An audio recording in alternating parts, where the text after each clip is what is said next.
મેં માંજલપુર યુવા મોલની સામે ન્યારાનો પેટ્રોલ પંપ છે ત્યાંથી પેટ્રોલ પુરાવ્યું હતું. મારું બાઇક ચાલતું નહોતું પેટ્રોલ પુરાવ્યા પછી બી, અને બાઇક મને બહુ ઝટકા મારતું હતું. તો હું આ કારીગરને દેખાડ્યું બાઇક, તો એ કારીગરે બાઇકમાં આખું કાર્બ્યુરેટર બધું લાલ લાલ થઈ ગયું હતું. એને કાઢ્યું, કાર્બ્યુરેટર સર્વિસ કર્યું, તો પેટ્રોલ અંદરથી કાઢ્યું તો પેટ્રોલ ગુલાબી રંગનું નીકળ્યું. તો કારીગરે પૂછ્યું પેટ્રોલ તમે ક્યાં પુરાવ્યું છે? તો મેં કીધું માંજલપુર પેટ્રોલ પુરાવ્યું છે, એટલે યુવા મોલની સામે. તો કે આવું ગુલાબી પેટ્રોલ મારી લાઈફમાં મેં પહેલી વાર જોયું છે, અને મેં બી ખુદ પહેલી વાર જોયું છે. મેં બી ચોંકી ગયો આ પેટ્રોલ જોઈને, તો ગુલાબી કલરનું પેટ્રોલ તો મારી લાઈફમાં પહેલી વાર જોયું છે. કદાચ મેં એવું બી કીધું કારીગરને કંઈક નવા ટાઈપનું પેટ્રોલ આવે છે, તો કારીગર કે એવું નવા ટાઈપનું પેટ્રોલ મેં જ પહેલી વાર જોયું છે. હવે એનો મતલબ આ પેટ્રોલમાં મિક્સિંગ હોઈ શકે, એ શું હોઈ શકે? આ પેટ્રોલ પંપ વાળા ભાઈ પાસે જઈએ તો હાથ અદ્ધર કરી દે કે અમારે કોની પાસે જવો? આવી રીતે લોકોના બાઇકોનું નુકસાન થઈ જાય, લોકોની ગાડીઓનું નુકસાન થઈ જાય.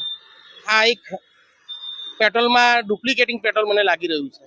ના, મેં તો હજુ રિપેર જ કરાયું છે. હવે ત્યાં જઈએ તો પેટ્રોલનું તો આપણી પાસે બિલ છે નહીં, કારણ કે મેં બિલ લીધું નથી. તો મારે તો શું કરવાનું? આ મેં ગઈકાલે પુરાયું છે, એટલે એમના પેટ્રોલ પંપમાં મારો કેમેરામાં વિડીયો તો હશે જ ને, ત્યાંથી પેટ્રોલ પુરાયું છે. તો શું માંગ છે આપની? માંગ તો શું ભાઈ, આવું કઈ ડુપ્લિકેટ પેટ્રોલ મને એવું લાગી રહ્યું છે. હવે લાલ કલરનું પેટ્રોલ નવું આવ્યું હોય તો આપણને ખ્યાલ નહીં, કદાચ આ ટાઈપનું પેટ્રોલ આવ્યું હોય તો. ભ્રષ્ટાચાર જોવા મળે તો એવું જ કહેવાય ને, ભ્રષ્ટાચાર જ છે એક જાતનો. આવું લાલ કલરનું પેટ્રોલ નવું આવ્યું હોય, કદાચ કંપનીઓએ કાઢ્યું હોય તો આપણને ખ્યાલ નહીં એ બાબતે, નહીં તો ભૈયા ભ્રષ્ટાચાર એક જાતનો.